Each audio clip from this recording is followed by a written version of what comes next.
Në një ekonomi në zhvillim si ajo e Shqipërisë, pyetja se kush mban mbi shtëpinë barën e pagave është më shumë se statistik, është një pasqyrë e strukturës reale të ekonomisë. Të dhënat më të fundit të Instat në lidhje me llogaritë kombëtare sipas sektorëve institucional për vitin 2024 shohim se kompensimi i punonjësve, pra paga dhe kontribute që u paguan qytetarëve për punën e tyre, përbëjnë 33.98% të vlerës së shtuar bruto të vendit, me një rritje të ndjeshme nga 30.41% në vitin 2023, po kush i paguan në realisht shqiptarët. Në krye qëndron sektori jo financiar që përfshin kompanitë private në industrinë prodhuese, ndërtim, tregti dhe shërbime të tjera. Ky sektor ka mbuluar 52.78% të totalit të kompensimit të punonjësve në vitin 2024, një shifër që konfirmon rolin dominues të biznesit privat në pagesën e fuqisë punëtore shqiptare.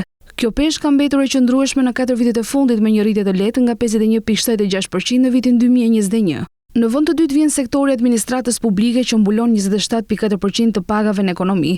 Pavarësisht një rënje krahasuar me vitin 2021 kur mbulonte mbi 31% të totalit, shteti vazhdon të jetë punëdhënës i madh, duke ofruar 1/3 e gjithë pagesave të punës në vend. Sektori i familjeve që përfshin pagesat për punonjësit e angazhuar në bizneset e vogla, punë të vetpunësuar ose ekonomi familjare ka shënuar një rritje të qëndrueshme.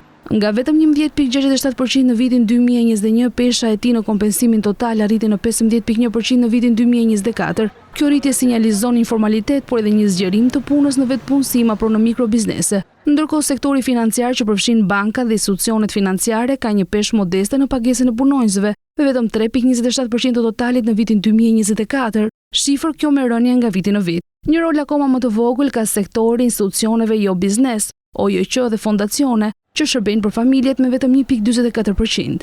Pra më shumë se gjysma e shqiptarëve paguan nga biznesi privat, më shumë se 1/3 nga shteti dhe pjesa tjetër nga familjet, financat dhe sektorët jo fitimprurës.